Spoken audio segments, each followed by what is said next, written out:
Gaming Theory. Hello there everyone and welcome to my first episode of Gaming Theory. In this video I'm going to be talking about seasons for survival games. I think that seasonal changes and the type of weather it brings is a massive part in the survival gaming genre that is still yet to be brought in. For this video I'm going to be using an existing game as an example. Of course, if it's a survival game, for me it's gotta be DayZ. I reckon at the moment DayZ holds the best environment for survival gaming. I love the Chernarus landscape and I reckon it would be really beneficial in the gameplay in the future to have something like this. But before I continue, I'd like to give props to the developers of H1Z1. They were developing dynamic weather and seasonal changes which looked awesome. However, its release is still pending, but respect to you all for developing more dynamic weather changes within your game environment. So touching back on DayZ, I think this is the survival game where players would get the most out of having a seasonal cycle. DayZ has focused much detail in how a character reacts to the environment, such as temperature, dampness in items, and weight that hopefully will affect one's stamina when brought in. When looking at the developers' comments on seasons, mentioned in older posts, Matt Lightfoot has stated that in order for seasons to be done properly, a new map would have to be brought in. So in order for this to happen, it would take a lot of work. And under the current development rate and seasons being right at the bottom of the list, it won't be coming out anytime soon or be featured in the finished game. Though I could be pleasantly surprised. But fingers crossed, perhaps we'll be seeing seasons in later expansion packs or when new maps come in. But for now, I want to show you a vision of what a yearly cycle could look like.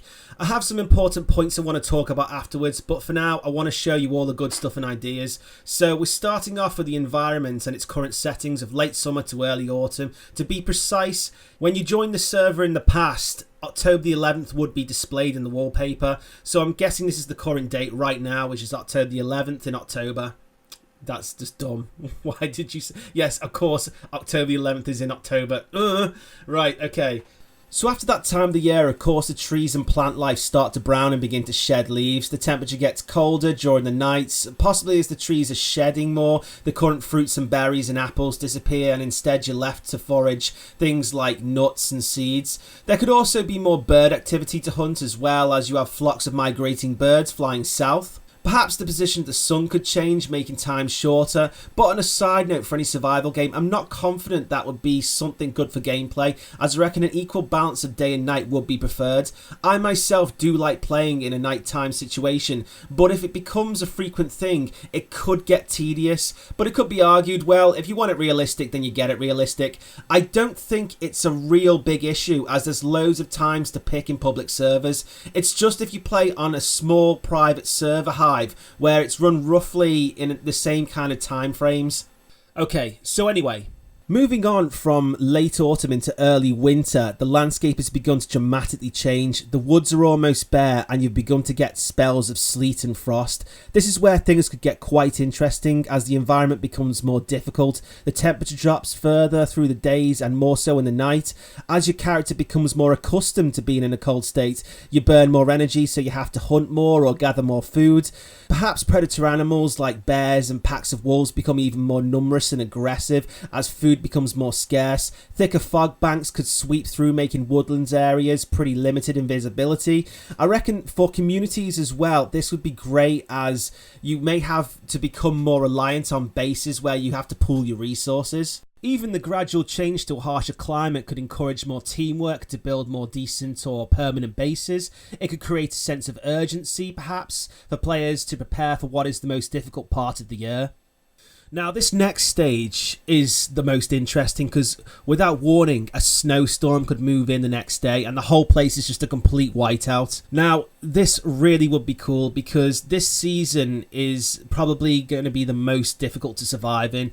It's not a growing season for most vegetables, so horticulture becomes restricted. You've got below freezing temperatures and snow obstacles. You may have to be heavily prepared if you're traveling from your base. Winter clothing is essential, and if you get wet, it really is the difference between life or death. A big factor to snow in the future is how it's going to look. I think with any seasonal changes in games in the past, developers have relied on texture changes and treading effects, but the next step in building a winter environment is to give the snow a sense of depth, adding depth as in making it look like you're wading through snow up to your knees. I can imagine a possibility could be to raise the whole ground mesh by a foot and then keep the proxy mesh underneath. But in my opinion, what would be the best, I reckon, would be model pieces shaped into the landscape that cap over certain parts of the map. So basically you're making snowdrifts. Just a few ideas here. Perhaps in bad weather such as blizzards, they could rise and then slowly settle during sunny periods. But the main reason in having snowdrifts is that they're challenging obstacles that affect your mobility. If you should come across one or get stuck in one, you struggle to get through and you maybe have to craft winter equipment. So that kind of sort of makes a new genre in crafting as well. Also, it's a dangerous place for machinery like cars and trucks as they get stuck in the snow. If caught out, you may have to dig them out or pull them out. So there's quite a lot in snowdrifts. They could also either pop up at random or spawn in certain places where you need to be fearful of, because I can imagine if you got stuck in the middle of a pack of wolves, for instance, in a snowdrift, that would be a pretty bad situation right there. But simultaneously, it would be an awesome survival scenario and make for an awesome game, I guess. So that's snowdrifts, but you've got loads of different bits and pieces that could be included to make a difference in your snow volumes. One, for example, is some basic meshes capped over the roofs on some homes, so things like that fixed on static bits and pieces. Another big factor to the winter season is snowstorms. You could have short but intense blizzards where a survivor has to take shelter in a house and light a small fire or risk succumbing to hypothermia. Yeah, so overall, a very difficult environment to manage in. Okay, so let's move on to spring. After the snow subsides, we go into spring, everything is in bloom, the temperature rises and the land restores to some normality. Some really good environment work could be done here. It's a very colourful time of the year. You could have loads of spring flowers and blossom effects on the trees. Here's two models for examples. Daffodils, for instance.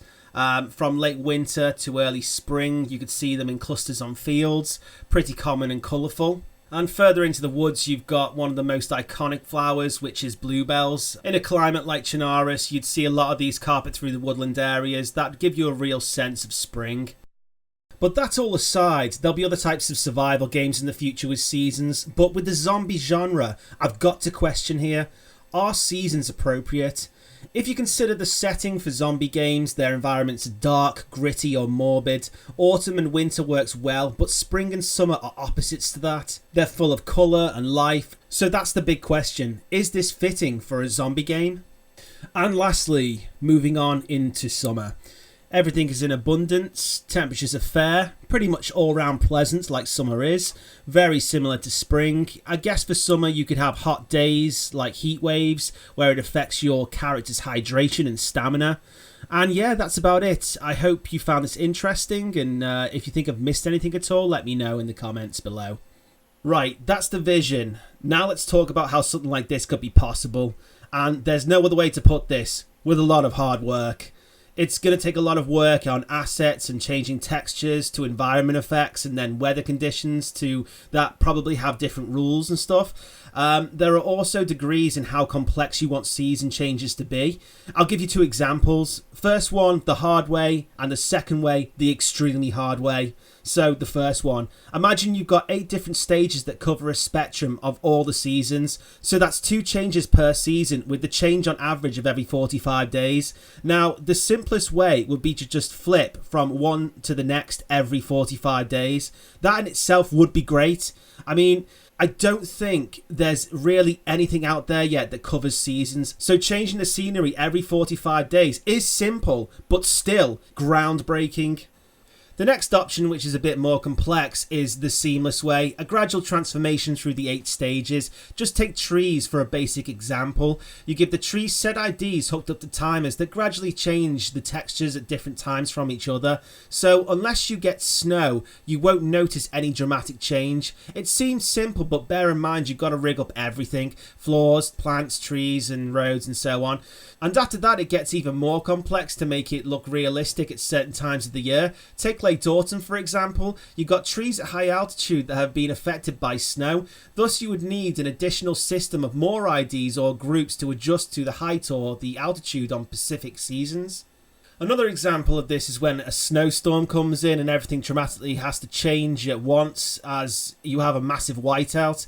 Whether this could happen in game or through a server restart, I think everyone would appreciate something like this, but it's down to how much time would be spent against other meaningful content. So there's a lot of programming and systems that would have to be put in place for a seamless system like this. And there you have it. But overall, I really do strongly think that changing seasons would play a great part in keeping players engaged in survival gaming all year round. It would be something that would give a player a real sense of passing time, but also keep them on their toes in an environment which is constantly changing. Seasons in survival games would be great for the future, and who knows when we're going to see it. Though, when looking at combat games, and when regarding Bohemia Interactive's vast maps, I really want to stress as well how great seasonal changes would be for the next Arma title. Hey, I mean, maybe they've already got something in the works, who knows, but in my opinion, the Arma franchise is probably the best combat simulator true to life.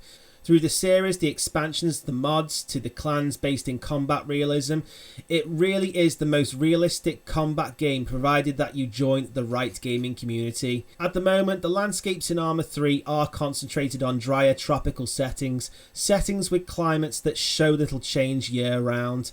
So they've swerved it. But to all you Arma devs, the future is coming and you have to stay ahead of the curve.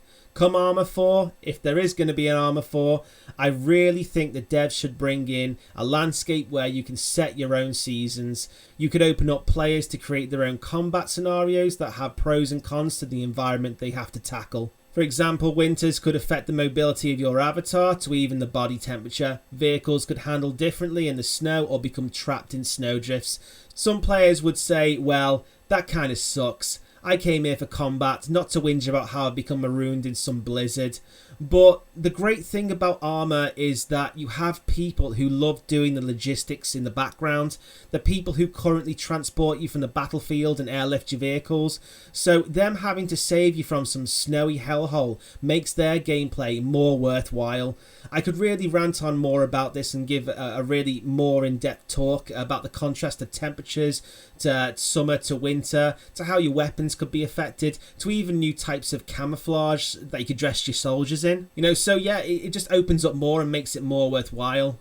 But overall, this would open up new dynamics to the game, more relevant than any other combat game on the market. Each release has always had the landmass and detail to make seasonal changes in the environment more worthwhile. Now, there are also other games I would like to talk about that would benefit from seasons, but I'm making other videos to cover them. To my viewers out there who are experienced gamers, which is probably most of you, tell me what games you would like to see seasons in and changes in atmosphere or environment and why. So thank you very much for your time, guys. Thank you for watching. Rate and subscribe. All the best, guys. Take it easy. Till next time. Also guys, just want to put this forward to you. If you want to follow the progress of DayZ devs through Facebook, then check out DayZ standalone news. Keep up to date with all the latest news, comments and awesome features that are getting developed. Hear about it first before anyone else. Ciao!